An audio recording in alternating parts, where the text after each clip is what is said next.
In the dressing room with Chrissy B and other G's. In the dressing room with Project.KB every week. Hey, welcome to In the Dressing Room. I'm Kristina Bermudez, Artistic Director of Project.KB, and I'm really happy to be interviewing Eduardo Vilaro, Artistic Director and CEO of Ballet Hispánico. The purpose of this interview series, which happens almost every week, is to invite audiences into the collaborative process, just to kind of invite people in every single aspect into questions of arts organizations, public programming, what's going on, the collaborative process in general, and yeah, just inviting mutual audiences and supporting the Latinx community today, and in general always, but today specifically. So I was very prepared. I'm as prepared as I usually am, and wrote out some of the questions in Spanish just as a reference point. But I'm going to try my best to, speak in Spanglish to incorporate all the audiences. Thank you so much.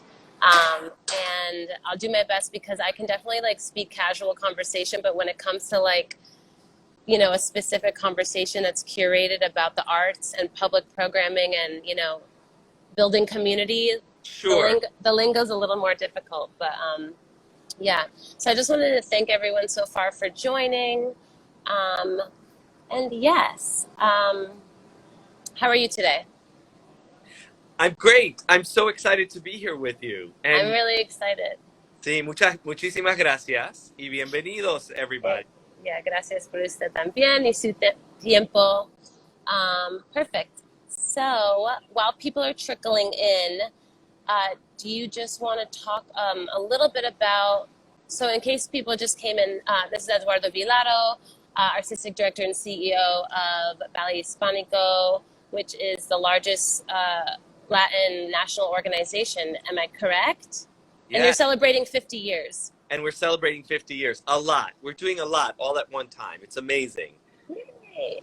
Perfect. So my first question for you is, you got this position in 2009, and we all know that 2008 was a year of financial struggles and economic struggle, and for the arts organizations in general that always struggle getting the weight of the support from the government, from public funding.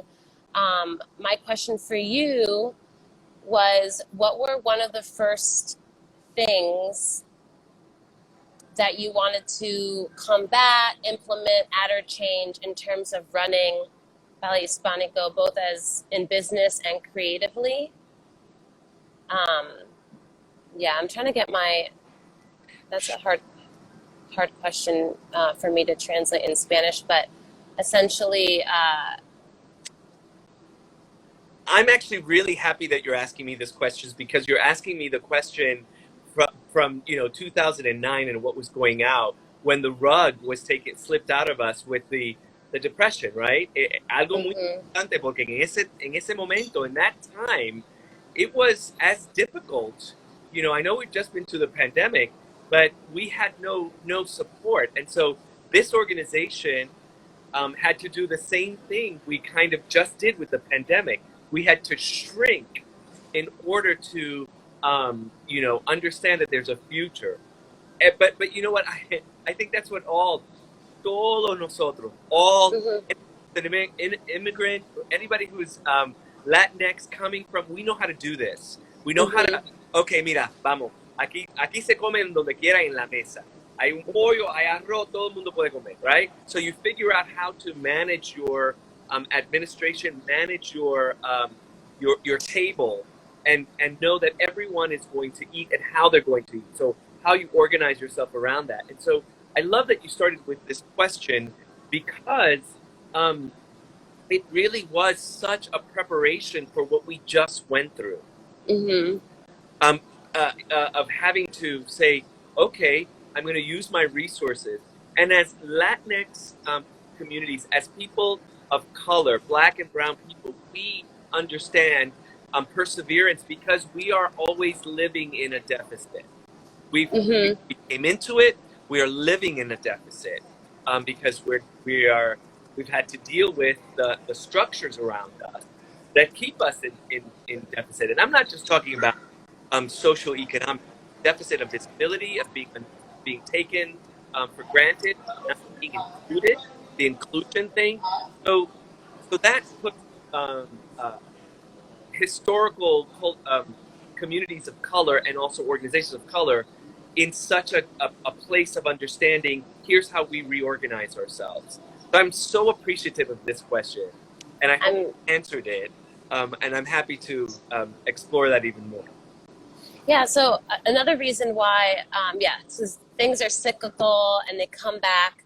But the other reason why I brought it up is because change takes time, right? You got a new position in 2009, and it just takes time. El cambio lleva tiempo. And so it's been, if I can do my math correctly, 12 years. So my, part B of that question is, what are some of those things? Did you come in with the passion of oh, I want to do this, I want to do this? What things took longer? What things were kind of quicker to adapt? ¿Qué cosas, cuáles ideas lleva tiempo para cambiar y cuáles son más rápido para implementar? Para empezar, te digo que una transición es algo que siempre pasa y no toma tiempo específico, ¿verdad? Empieza una transición y esa transición te lleva a otra transición. Entonces te lleva a otra. Entonces estás en una manera, toma tiempo. So it takes time. Transition leads to a transition. I came here, llegué como el gran papi chulo. Voy a hacer esto, quiero hacer esto. You know, you come in, you're like, yeah, I'm going to change it all. You have vision, artistic vision, vision for your community. And then the reality hits. You know, it's an organization. It's a nonprofit organization. It's an organization that is dealing with a financial blowout that we did at that time. So you have to rearrange things in order to, you have to put your priorities on. And my priority was to continue the vision of the art and what we were trying to say and what this 50-year organization did to give access to voices of color and stories of color. So, you know, coming in at first, I really wanted to do a lot of changes, but, you know, there's always the structures that you have to deal with. So it takes longer. It took a little longer than I expected to get to where we are now. And you're right, it's almost 12 years. Yeah. I think that's inspiring for people who are starting nonprofits or organizations or businesses, such as myself, to know that prioritizing is definitely an important thing to focus on, because we get very excited, like you said, and that patience is a virtue, and that something I notice is I'll write small goals over time, and I'll just put them in the back burner. And then recently I looked at them and I was like, okay, I see change. So to value and to take those moments to be proud of yourself when change does happen, even if it's not as immediate as you'd like it to be. So I have to say, for us, it's understanding the difference between risk-taking and calculated risk.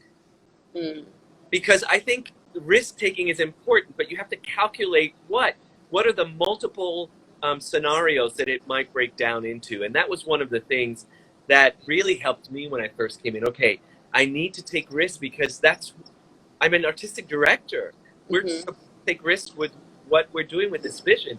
But at the same time, to what point can you do it, right? And also, what are the ways that you can also fix certain risk-taking elements that will help guide the next ability to do that. So not only prioritizing, pivoting, understanding when can you pivot and pivot what quicker. Sometimes, you know, we tend to wait. I thought for me, a collective sense of team, of working with my team, understanding, because sometimes we're siloed as artistic directors. So only the mind of the artistic director is telling you what should happen. That doesn't work anymore, or didn't, Mm-hmm. or certainly did not work for me. I needed to Mm-hmm. gather, you know, those very important people around me to say, okay, we're about to take this risk. Know that, well, how does this affect you? So what is the domino effect in your organization when you make a certain decision? Have to take that into consideration. So I guess what I'm talking is about being, you know, mini strategic plans into Yeah. and understanding who are the stakeholders within those.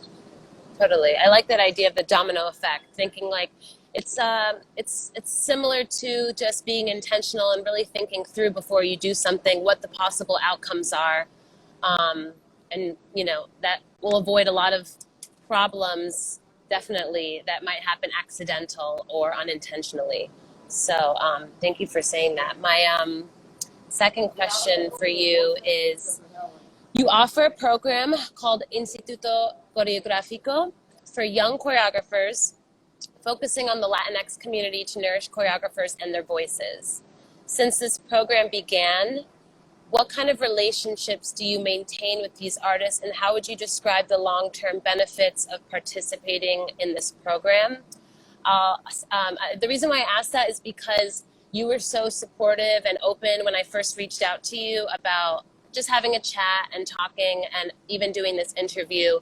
And I feel like there's this sense, and I read on your website that there's this sense of family, of familia, la familia de Ballet Hispánico, and there's like this supportive community. So do you want to talk a little bit about the aftermath? ¿Qué tipo de relaciones mantiene con estos artistas y cómo describiría los beneficios a largo plazo de participar en este programa Instituto Coreográfico? I'm going to start in Spanish. El instituto fue, bueno, hice el instituto porque necesitaba ayudar a nuestra comunidad a tener líderes latina y latinos en danza. En el mundo de danza hay muy pocos coreógrafos, coreógrafas, mujeres también haciendo este trabajo. Porque no pueden, porque no hay plazo y no hay una plataforma. Entonces yo hice esto específicamente, esta creación de este programa, para darle acceso a estos líderes del futuro. I wanted this as Instituto Coreográfico as a platform for our Latinx community, male, female, everybody. It was about taking on our narratives, and not our narratives that are, you know, the colonized narratives that we come, that is our baggage, about exploring everything. It, you know, being who we are as Latinos today, that are so much more than just the Spanish that has such a shadow over us, that colonialist feel that's so cisgendered and so machoistic.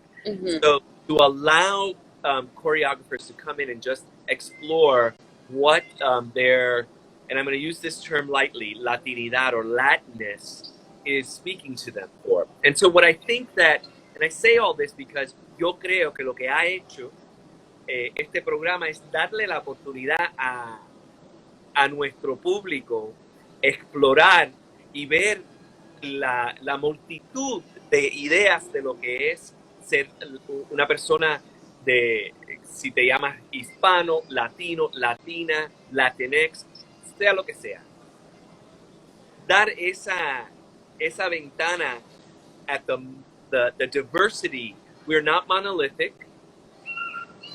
We have things that connect us still. We have a language that connects us, but that no longer exists as the root of who we are. Because right here, we are creating who we are now. And so, of course, you need that in the art world, in the dance specifically, to be able to grow choreographers of note. And so, one of the things that it's really done, it's put out a group of Latinx choreographers into the world of the dance field, and that I'm very proud of. Yeah, it's really cool. It feels, for me in particular, it's like this feeling of hope, but also like acceptance, and that there's actually space for me, like unquestionably, that there's a space for me to be heard, and then to share with my community, and also to be supported by my community. So I think that is so cool. Like, I don't know, when I was growing up, I went to a New England school, so the percentage of Hispanic people or Latin people, Latinx people was really low. And that has generally, aside from when I was younger living in Queens and now like as an adult living in Brooklyn and living in Queens before, that was generally my childhood, like a predominantly white community.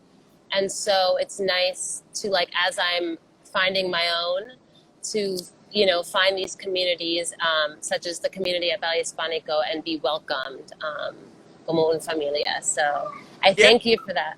and it's just like this space that you've created, Kristina. This is a Yeah. so we that's what we need to do for our community. Create the spaces where they feel like they belong, but where they walk in and they're like, "Esto es mío. This is mine." You know, Yeah. there's so many that's not mine. There's Hmm. so many that I've been trying to knock on the door to get in.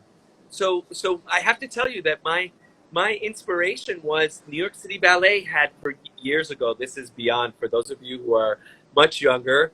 I'm sorry, but it's there was a project called the Diamond Project, and this one funder, uh, just changed things for them because they funded new works. And Hmm. so my whole thing is like, well, why can't we have something like that? It's a little different because it's not just one funder here, and I just needed to level the playing field. Que esto es de nosotros. Tenemos un lugar donde vienen nuestros artistas, donde pueden expresarse como quieren expresarse y donde tienen no solamente la oportunidad, pero la voluntad para seguir y Hmm. ayudar. Thank you. Yeah. I have a question. I was thinking about this while I was typing up the questions. Obviously, you have this choreographic program. You do a lot of public programming for the community. In general, when you hire choreographers, they're definitely a diverse background and different styles, as well as experiences as choreographers. You have the school. There's just a lot going on with Ballet Hispánico. I'm curious, have you ever thought about doing subsidized rental spaces or subsidized, I know you have scholarships as well, subsidized opportunities for the Latinx community? Ofrecer un espacio alquilar subsidiado para la comunidad BIPOC or Latinx. No, nosotros todavía tenemos la oportunidad, tenemos unos programas, la ciudad nos da, no son becas, pero nos da un poquito de dinero para poder asistir a esos artistas que necesitan un poquito de apoyo, específicamente con eh, rentando un salón para sus ensayos. Entonces, we do have that. We have that opportunity, and we have support from a couple of foundations that allow for a discounted um, and we've had that since I arrived here, and that continues to be. It's just that folks need to get into the website and find out about it. I think one of the things that I am thinking of as we grow the program and what's been going on, that we will. I've been thinking about a residency here, a resident company. Because we have resident choreographers in a sense with Instituto, but I have been thinking about that. The problem with that is that I need to make this bigger. Necesito más salones, necesito otro edificio. To do more, you need more. Uh, Mm-hmm. it's not, and we can't go back to the oh, they're a Latin dance company. They could do it. Oh, they could do it. They could do it.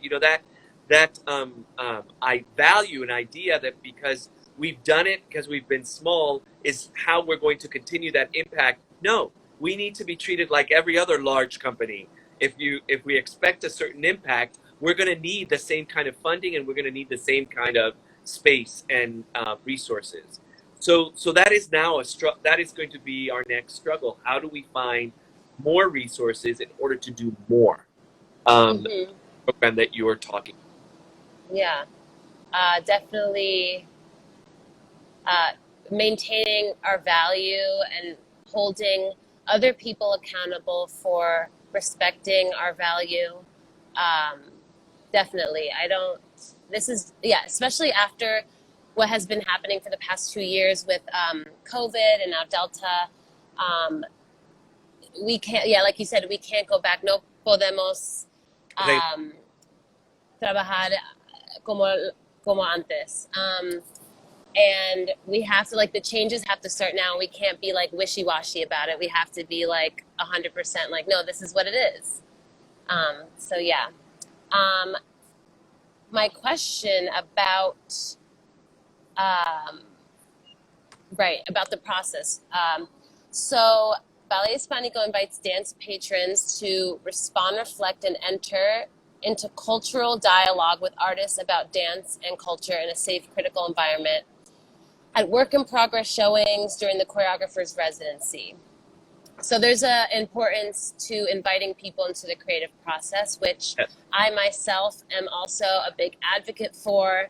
I like to invite people, hi Demetrius, I like to invite people into the rehearsal process, into pre-production, into post-production, anywhere where someone has a question and they want to be involved. I'm welcoming them with open arms. Cuando una persona quiere envolver con Project.KB, con algo de danza o coreografía o el proceso, siempre my answer is yes. Invito todos. So my question to you is, why does opening up the creative process, in your own words, benefit communities? What skills are gained during this process, both for artists and observers? Es importante para mí abrir esa comunicación, esa charla, ese diálogo con nuestro público, porque el arte es una forma, no solo es para todo el mundo, por primero. El arte es algo que debe de ser de todos, no de ciertas personas con el poder, es para todo el mundo. Entonces, de eso yo llego a este momento de involucrar nuestro público a lo que estamos haciendo, no solamente siempre utilizan, ay, es que tenemos que educar. Mi público está educado ya. Lo que tenemos que hacer es agarrarnos de mano y decir, mira, este arte es para ti, este arte es tuyo. Pero mira cómo nosotros hacemos el arte, porque el ballet hispánico no es folclórico, no es clásico, es todo, como nosotros somos todos. Entonces, por eso hago las cosas así. Invito al público a ser parte de ese diálogo que permite responder y reconocer lo que es el arte de danza hoy en día para nuestro público. It is important for us to understand that dance is for everyone. And I invite folks, all my audiences to come into the process, to learn about it, to dialogue, in order for us to understand who we are as Latinx people, who our artists are, that we are just simply not for a certain class of people to see us, and that we're also not bound to where we come from. You know, this is not a folkloric company, this is not a classical company, this is not a contemporary, it's everything. We utilize so much, and so there needs an open moment in order to let people know. Once people know that they're welcome, then they're with you. That is so true. Yeah, there's this sense of being timid, shy a little bit, because people are interested. But yes, like you said, once people are welcome, like they feel kind of what I was saying earlier, like this space is for them. That they don't it's unquestionable that what people are offering, what arts organizations are offering, are for the community. what is being made and also the process of making it. I was going to say for my personal opinion about why bringing people into the collaborative process, invitando personas en el proceso de crear, Crea- crear, it's importante because I think that there's a lot of decision making, but compromise, team building, compromiso, and I think those skills are valuable, of course, and we do this all the time. Hacemos compromiso y decisiones whatever, todo el tiempo, y es importante para allow our audiences to see that, para verla, para experience it. Specifically, I want to highlight the idea of compromise and being able to make decisions in a group setting with your community. Yeah, awesome. So do you want to tell a story of maybe a dialogue that you had in the creative process, of something that maybe stood out when an audience member was able, or during the conversation, of kind of maybe what people if there's a certain feeling or a certain thing that kind of stood out to you on how people respond when they're invited into this dialogue? I have so many stories. I guess I want to frame this that we invite people because this art form, all art, is from people, and it allows us to express in a way that you don't do it on a daily basis. It allows us to touch into certain areas and energies that you don't get. So not everyone is accustomed to process and artistic development. And so by allowing people to come in, you are expanding a language for them. You are expanding a way of connecting to the artist and then asking the question, which then turns into a very human dialogue. A dialogue of without hierarchy. Oh, you're the artist. You know what you're saying. No, you can question me if you like. Yeah. I might not like, but it's okay to question, because if you are going to, there is such a thing that's just pure entertainment, and there's nothing wrong with it, because I love entertainment. But you can't question entertainment, right? You can critique. And so it's an interesting moment with this art form to be able to open up that dialogue that helps, for me, what I think, break down stereotype and open up, I think someone said it, a certain empathy and a certain way of understanding who we are as humans first, and how culture plays into that. And a lot of the time, a lot of what I deal with in these questions is, so that doesn't look very Latino. And then you go, well, what does that mean? What does Latino mean to you? And then it starts to open up, and the layers of removing not only stereotype, but iconic representation. It's amazing. I had one woman once tell me, so why aren't your dancers all Spanish? And then that opened up the dialogue, was, what is Spanish to you? So to break open kind of those definitions of what we should be, we can create our own definitions for ourselves. Totally. I love that. Thank you for sharing. Pleasure. We talked about this last time we chatted, but I think this is a good time to just briefly bring it up.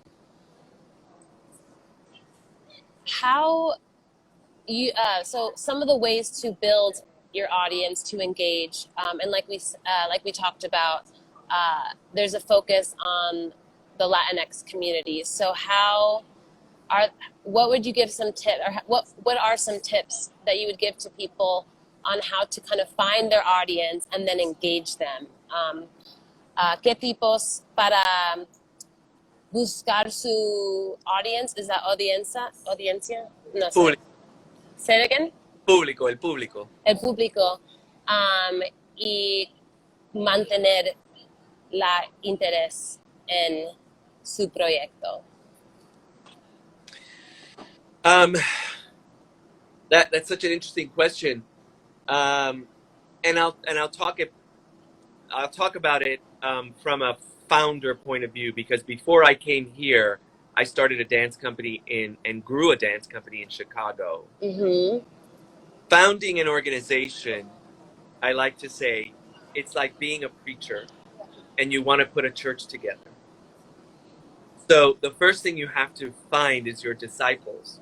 Who are Mm-hmm. your disciples? And I'm using this as, um, you know, uh, a metaphor. So who are the people that support and see that vision clearly and can then replicate that and move it forward? And then you find your church, right? You find your community. It's people who come because you are developing programming. You are putting things out into the ethos of this is something important. And so you speak to it. The people around you, your disciples speak to it as well. For me, the disciples were my dancers. And the artists themselves are an amazing way to market. Here's this amazing new product, this new focus that we have. The administration organization side of it comes a little later, but first it's about vision. And if Mm-hmm. you have vision as a visionary, then you can share it and start replicating that sharing bigger and bigger and bigger. But you have to take the risk, and you have to take that first, okay, here's what I'm going to do. This is the voice I have, and I'm going to share it. And then it takes time. It takes time to develop that. Mm-hmm. It takes a lot of sweat equity, Sí. lots of sweat equity. Mm-hmm. And we talked about a little in the beginning how, things take time and that this is an interesting time right now in pandemic world. So in terms of some of that programming that you offer, you've always offered some virtual programming, but a lot of companies have shifted to doing both in person and virtual. So my question for you is, just based on what's been happening for the past 2 years, how much of this programming do you think will stay permanently, and how much of it do you think is temporary? De la programas que ofrecer, ¿cuánto cree que permanecerá como parte de la programación permanente y por qué? Mira, cuando todo pasó con la pandemia, reconocimos que necesitábamos mantener la conexión que tenemos. Tenemos una escuela de danza, 1,000 estudiantes, familias con esos niños, con esos estudiantes, nuestro público que viene a vernos, las funciones de la compañía profesional, los programas educativos que tenemos en las escuelas públicas, en la nación completa, porque también tenemos esos programas en distintos estados. Esa necesidad de mantener esa conexión fue muy importante para nosotros, porque el impacto que ya tuvimos anterior teníamos que mantenerlo. Entonces, por eso fuimos a una plataforma virtual, con clases, con funciones, con charlas, algo increíble. Y eso mantiene y sigue manteniendo esa conexión con todo nuestro público. It was important for us to switch to virtual because we had such a legacy of connection and impact to community. So we immediately, we didn't even pivot. We pirouetted into virtual, right? We were like, boom, boom, boom. So we offered daily, when the pandemic, Monday, Tuesday, Wednesday, Thursday, Friday, daily offers, classes, watch parties, dialogos. We had a Latinx summit. We had a this, we had a that. It wasn't because we felt like we needed to do. We just understand how the importance of connection and the importance of this organization that has been 50 years as an organization of color to to a community that needs us, that needs that needs their representation, that needs them to be represented. And so that's why we did what we did. So as far as continuing, yes, we learned that we could develop our impact even further. What that's going to look like, we're just starting to kind of juggle it, because we're open, we're not open, we're open, we're not open. We'll see what happens. But I am sure that the virtual aspect, it will remain. Certainly it will remain for us as a team working together. We learned a lot of tools for communicating remotely. But a lot of what we've done, we're going to keep doing. Yeah, I love that. And I think that's a great idea. Like you said, to continue broadening audiences, but also it's another form of accessibility.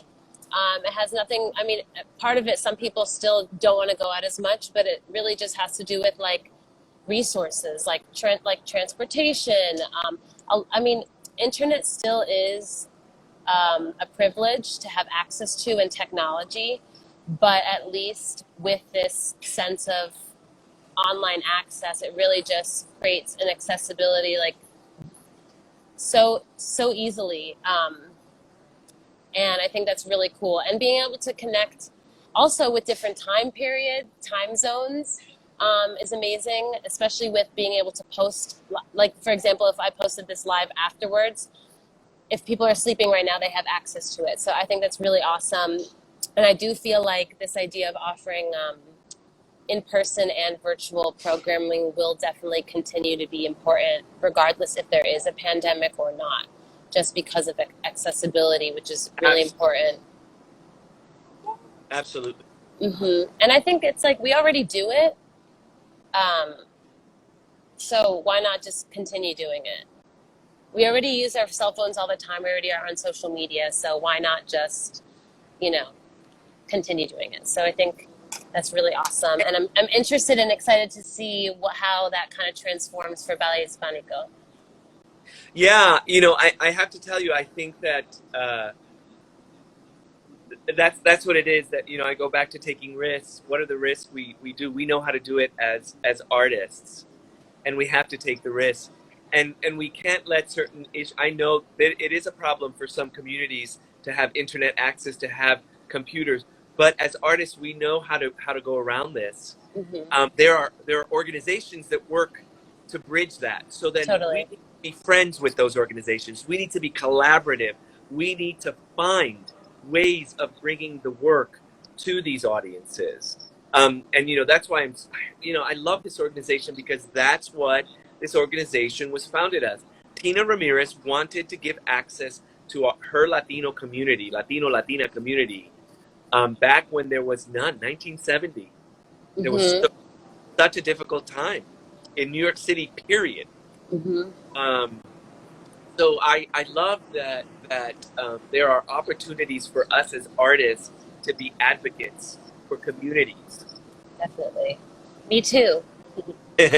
Nina, I'm like very excited about this next question, because I'm very passionate about providing safe and sustainable working environments. So my next question for you is, where'd it go? Okay.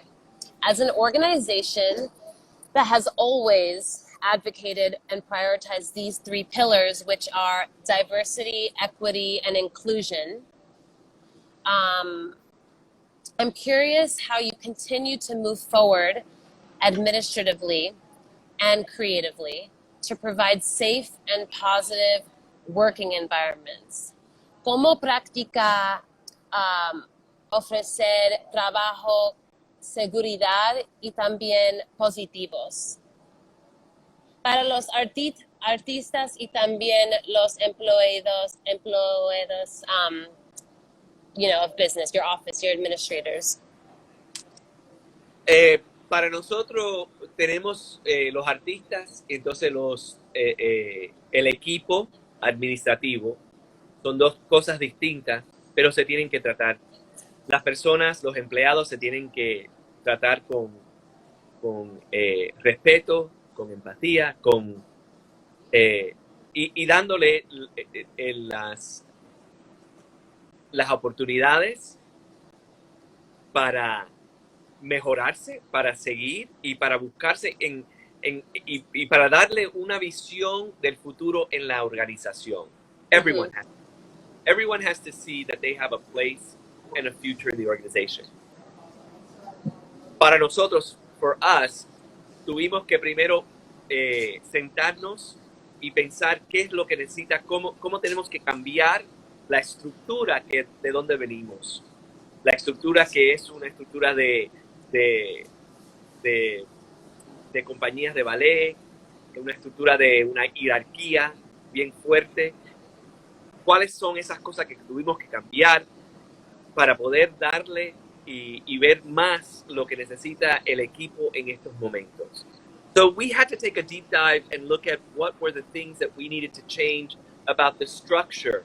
You know, our structure comes from a non-for-profit ballet company, hierarchical kind of thing. And so we took a look. And look, this organization, just like every organization, every part, we're stuck in the structures of, and I'm going to say it, of white supremacy. So and us as Latinx people are still dealing with the ramifications of colonization, and the hierarchies of who can pass, who can't pass. Don't let me get started, right? Of all of that stuff that we have to deal with. So in order to work with your staff, you needed to be able to just have. So we started a lot of discussions, continue discussions. We looked for ways of allowing them to work better. One of the things when the pandemic happened, we did not. For our full-time staff, everyone kept their health insurance. We looked for ways of making it easier as we came back. We gave them a vision of here's when you're going back. There was a constant communication. And we also understood that mental health was going to be an issue. So we brought specialists to work with us to do that. It's not perfect. It might have been good for some people, but this is what you had to do. We had to kind of take a look at how can we be better? And so we had to look at those things of providing a safe space, not only for the dancers and artists. We've always been good about that with the artists. That was something that we had. But then how you balance that out with your administrative staff. And look, as an organization that was, at times living hand to mouth, we were subject and a victim of what other small organizations, running their workers to the ground, and because that's what we were how we were taught. So we had to re-educate ourselves. And it's a continuing education of how to best create a safe, developmental workplace for everyone as part of the art. I hope that answers your question. Yeah, I think one of the biggest things I took, and I think that maybe everyone who's listening took, is there's importance in constant communication. To keep everyone updated. I heard a lot of problems with that in general, as for all artists across the boards, like not knowing when they even might be going back to rehearsal, or even like a possible timeline. Like there was just this lack of communication, even if the other side didn't know what was going on. Something as simple as just a check-in, here is where we are at, is important, because to leave people in the dark is scary. And as you mentioned, mental health became a subject that you guys talked about because of the pandemic. And I'm glad that it's a topic, el salud mental. I'm glad it's a topic that we're talking about now, but it's been going, the issues with it or the conversation around it has been something that we've been needing to talk about for a long time in general, but also specifically in the dance community, because there is this sense of hierarchy, and there's this sense of submission, and there's this sense of not being able to speak up when you want to speak up. So I'm curious what some of those topics in mental health, or how you're kind of combating mental health in the work environment. ¿Cómo están hablando de salud mental con los empleados ahora y en el futuro? Para continuar. Bueno, yo voy a empezar, y yo sé que esto no va a ser muy eh, muy lindo para mucha gente, pero bueno, nuestra comunidad latina no entiende lo que es la salud mental y la importancia. Tenemos ciertas eh, eh, conocimientos que no están basados en la verdad, ¿no? Mira, fulano, mengano está loca porque está viendo una psicoterapia. Tenemos muchos problemas con eso. Entonces, ayudar no solamente el equipo aquí, los bailarines, nuestra comunidad tiene que reconocer que también necesitamos eh, salud, una salud mental muy bien y que es normal necesitar ayuda, apoyo para nuestros sentidos y lo que es nuestra salud de nuestras mentes. Entonces, en poder ser una reflexión, ser una compañía latina que evalúa y pone al alto la, la salud mental, entonces eso es lo que ayuda a apoyar, seguir, ¿no? Eso en nuestra comunidad. So, because we took that as something very important, our community could see a reflection that, oh my God, Ballet Hispánico, it's important for them to have mental health. And they put together a group of people, a group of people to talk to our kids, talk to us. And if we need something, there is social workers there to have a conversation. So during the pandemic, we had them here. They're not here now, but they were working with, and we're going to continue to work with them. You need to know what it is, because our Latinx community does not understand there does exist mental health issues. It's a taboo. It's almost taboo. It's like, yeah, on Libya, it's a little crazy, you know. Yeah. No, no hablamos de eso. Kind of sweep it under the rug. We can't. So this as an organization, we need to reflect the importance of what mental health is. And so what we've done here for the company is just give access to mental health. The dancers have a union with programs that are connected. We make sure we keep saying what's next now for us. One of our scholarship programs has built in that we will start a relationship with a social worker to come in often to talk to folks. I mean, I think we need it now more than ever. And I'm telling you, the dancers are back in rehearsal, and I can see they look beautiful, but I can see them struggling with post-pandemic issues. So we're making sure that we're talking, that it's there, that it's out, that it's not hidden, that it's part of saying, we if you need to talk to someone, let's figure how to do it. Totally. And I was thinking, actually, as you were speaking, like how it would be really cool because in general, with the, especially with the older generation, the lack of awareness about mental health.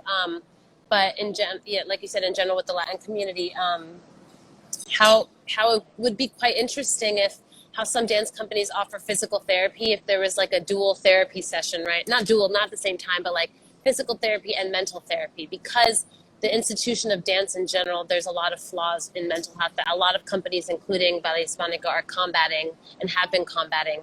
So I just think it's just something interesting that I thought of. And I was going to say that, yes, that's like a big thing I am trying to advocate for and address with Project.KB. And one of the ways you mentioned earlier is this like constant sense of communication. So like I've been starting to implement in the beginning of rehearsals just like a blank statement, like this is a safe space. If you need to do this, like don't hesitate, please speak up. And then we'll end with a meditation. So Project.KB empieza con una conversación de salud mental y hablan de un espacio con seguridad, y después hacemos un meditation, I don't know how to say meditation in Spanish, meditación, I'm not sure, but a meditation to kind of practica salud mental. So Yeah, so it's so crazy that now is the time that we're talking about it, but at least it's now. And that, like we said earlier, again, the theme is that change will happen slowly. Um, Cambio lleva tiempo. So I have, we're closing in a little bit on short time, but I have some little fun questions for any of the dancers in the audience. I'll just ask a dual question. What are you looking for in a dance artist or collaborator when you host Ballet Hispánico auditions? And then part B of that is when collaborating with artists and choreographers, what kind of skills or aesthetic or voices, aside from representing the Latinx community, uh, of these creators do you want to work with? ¿Cuál tipas de bailarinas y artistas quiere trabajar con? Por sus ideas o estéticos o visiones o ideas. Yeah. Mira, a mí me fascinan los bailarines que tienen una buena técnica, pero Mm-hmm. que bailan con su corazón y su carácter, que utilizan la técnica solamente como un apoyo para lo que es la función del artista, ¿no? Su creatividad también, muy importante. Me gustan los bailarines cuando tengo una audición, busco ese bailarín o esa bailarina que de verdad tiene una fuerza, que le ve ese poder, de esa fuerza de poder transmitir no solamente la emoción, pero lo que es la coreografía total, lo que es la idea, las intenciones del artista, del coreógrafo.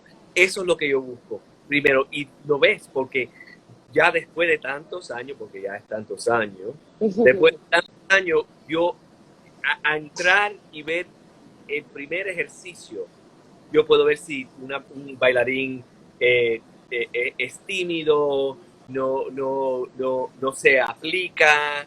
Entonces me gusta tratar de elegir lo que es el carácter y la personalidad que tiene el artista antes que nada que la técnica. Porque de técnica eso se aprende. Lo que no se aprende es ser un artista, darle gusto de estar haciendo lo que le gusta. So I really like artists who take risks by being themselves, by showing their personality, by utilizing their technique as a support and not as a showcase. It's not like, ta-da, look, I get my leg here. There are a lot of people who get their leg here. But I'm looking for risk takers in movement and in performance. That's what I look for. As far as choreographers, I've had the gamut here because I love the diversity of it. But I'm interested in choreographers who are interested in questioning their culture.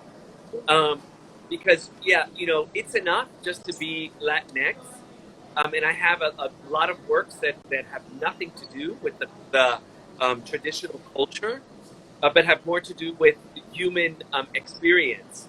I like a little bit of it, all of it, because that's who we are. I also want to see the feel of salsa and the feel of tango and the feel of guaracho and the feel. I love seeing that. There's nothing wrong with it, but I also love seeing what you're going to do with it. As a choreographer. What are the essences of your Latinness that you're going to put in? And it could be that it's not cultural, that it is processed. Totally.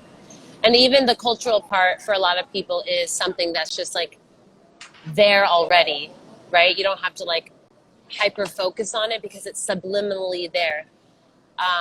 For example, I have a technical background. So even though I have a lot of experiences with postmodern work, contemporary work, and even martial arts and musical theater, you're going to see the technique there because I practiced it for so long, right? So same thing with culture and your experiences, whether you were, born in, I'm going to name my countries, Ecuador or Puerto Rico or Colombia, or if you were born in New York, or if you were born wherever you were, whatever life experiences you have as a human will naturally come out in your work. And I love that you said fuerza de poder, because I just feel like la fuerza de poder is such a like beautiful but also really visible thing in the Latin community, que es muy importante y evidente en las personas Latin, hispánico. Y nosotros somos muy poderosos y Yeah, poderosas. yeah. I love that because that's definitely like, I love that it was the first thing that you said. And I was like, yeah, we've got the power.